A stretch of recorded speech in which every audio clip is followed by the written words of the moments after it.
What's up, y'all? So I was just recording this whole video and it stopped. I went to see what happened. I ran out of storage. Apparently it was in slow-mo mode, and yeah, so I'm starting all over. Good morning. I am Krisha Nicole. If you're new to my channel and like my content, please hit the subscribe button, read a few comments, get to know a sister. So the whole point of the video was to discuss your obtaining your supervising position. But I have a little disclaimer. I do get several messages about starting your own business as a nurse practitioner. Please go to digitalnursesociety.com. I already have an ebook prepared to start your own primary care office or private practice.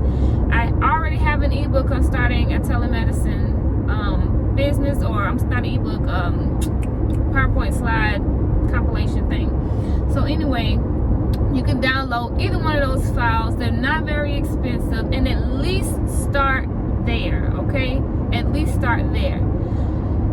If you decide to download the telemedicine file, I will send you a recording of the telemedicine Zoom meeting class thingy, because I'm not really, I feel like if you watch the video with the slides, it just makes more sense. So if you do download it, I will send you the recording of the video of the Zoom. So again, Digital Nurse Society, if you want to at least get started, get some baseline knowledge.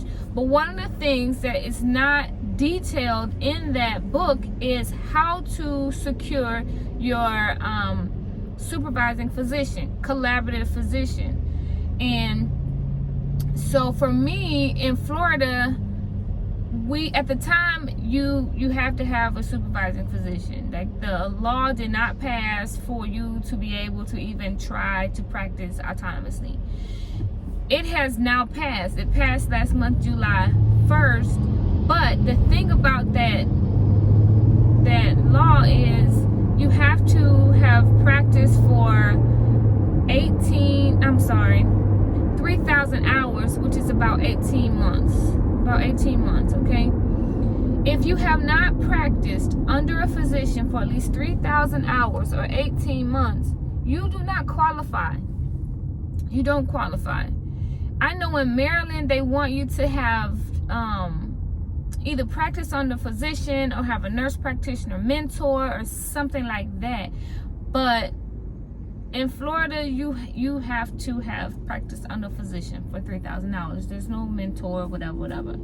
So, and you can only do it in primary care. You can only practice independently in a primary care setting and midwifery. If you are a psychiatric nurse practitioner, mental health nurse practitioner, you cannot practice autonomously in Florida yet. If you are a nurse anesthetist, you cannot start a business, an anesthesiology business, whatever. You can't start it. You can't do it without having a supervising physician. So how do you get a supervising physician? The same way you get your jobs. You went to Indeed, you went to one of these job boards, you looked for a job, and you applied. I went to Indeed, I posted a job for a supervising physician, collaborative, and I got applicants.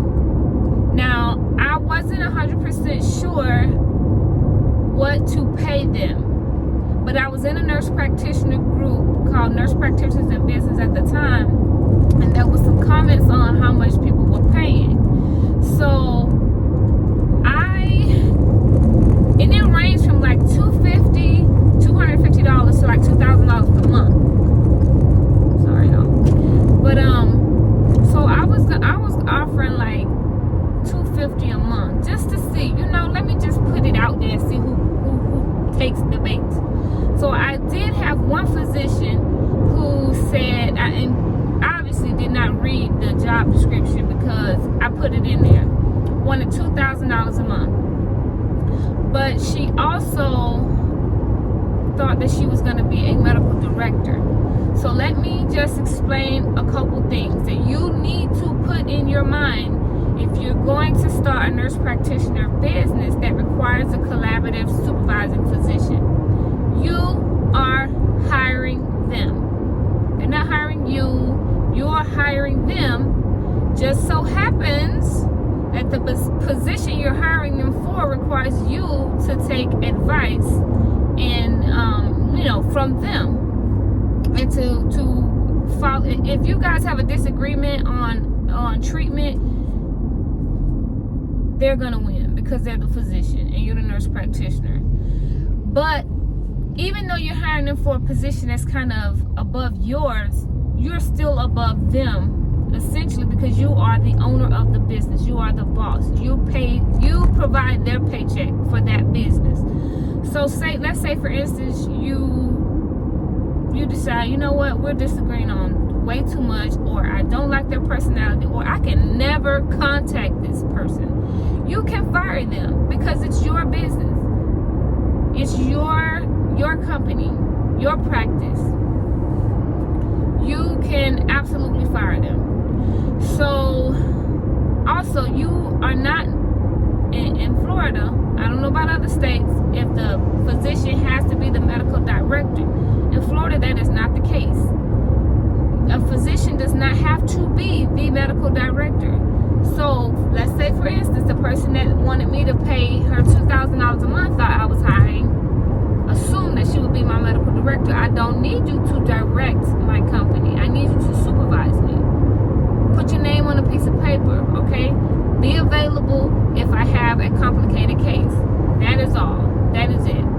If you're hiring a medical director and they're going to be actually having an office there doing work Monday through Friday, or several days per week, every week, then yeah, you're probably going to be paying $2,000 a month. But there is absolutely no reason that any nurse practitioner needs to pay a physician thousands of dollars unless they're going to be working weekly, whether it's every day or several days a week. They need to be showing up for that kind of money. So let's say a physician is asking for $2,000 a month. They're not going to be the medical director. They're just going to be the supervising physician. You need to have in your contract when you hire them that they have to show up weekly. I don't care if they're not doing anything. Whatever. If you're going to be paying $2,000 a month, they need to physically show up, because otherwise you are literally just throwing money at somebody because they got a degree, different from yours, higher than yours. And that just doesn't make any sense. What I offer initially was $750 a quarter. That's $250 a month. And the one physician that I hired, we negotiated a price a little higher than that, and I hired him, and I haven't really had a problem. I think it's only been like maybe like 2.5 months now, so I haven't come into any problems. But you need to draft a contract, which is an employment contract. I don't have it on my Digital Nurse Society now, but I will post it on my Digital Nurse Society, a template for you. You also need to have a protocol order form that they sign and you sign, and you're working under their protocols. And I will also post a template for that for download on Digital Nurse Society. Be assertive. Do not allow them to boss you because you're the boss. It's your company.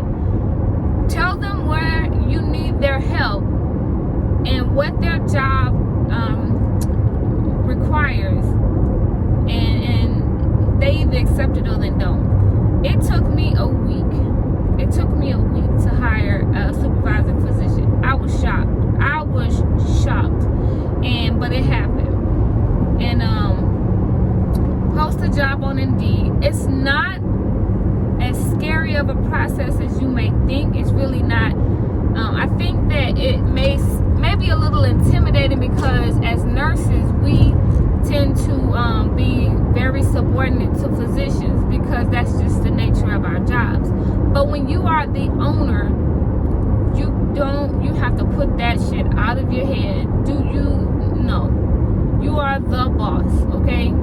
Understand that you may have to follow his orders. Most likely gonna have to follow his orders. If you find yourself in a position where you really need him, you need to follow his lead, her lead, because they are the physician, and that's just how it is. If you don't like that, then you need to go to medical school. But understand that essentially you are their hiring boss. You are their employer. I personally would not pay more than $500 a month.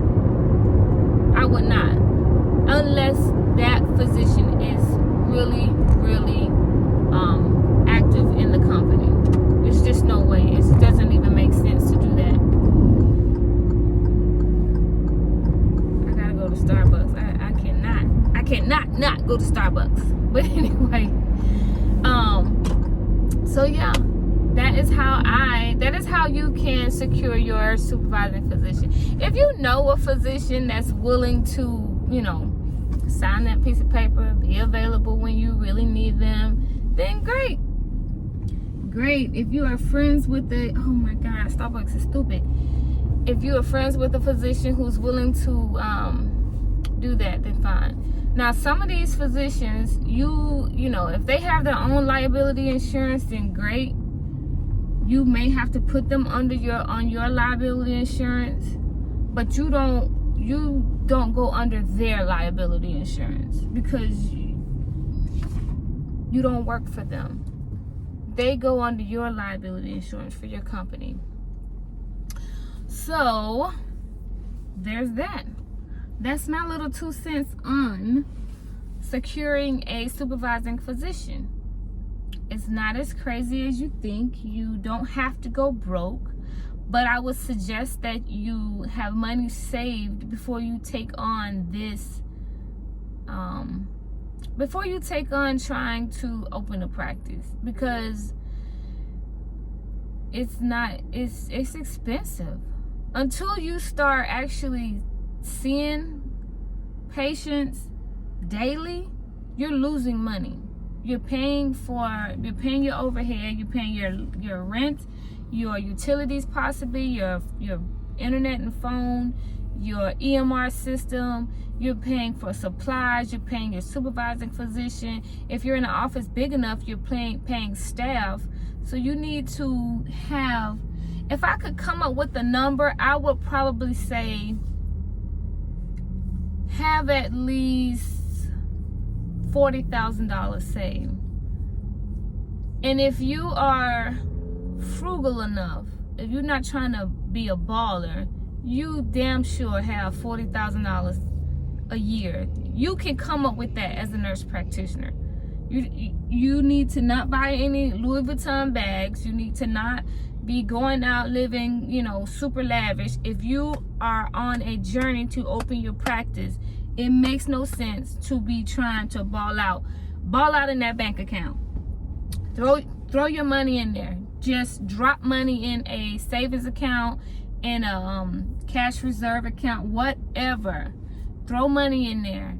And when you get too close to 40,000 or at 40,000, more than 40,000, I think you're in a safe space to go ahead and start trying to open your practice. I will mentor you, I will help you, but I will only do so much until you order the ebook, because it just makes no sense for me to try to build my business, Digital Nurse Society, with downloadable products for nurses and then giving the information away in DMs or messages. If you have ordered from me, I will give you all kinds of tea. I'll give you tea, regardless, but it's going to be limited. And I hope you guys understand that. It's just like shooting yourself in the foot if you're trying to, help people and sell this information, but give it away at the same time. So I hope you guys understand that. But If you have any questions, because this is not an ebook, this is not on a website, so I have no problem telling you this information right now, on securing a supervising physician, collaborative physician, please leave a message in the comments below, because someone else may have the same question. All right, I'm on my way to work. I'll talk to you guys later. Bye.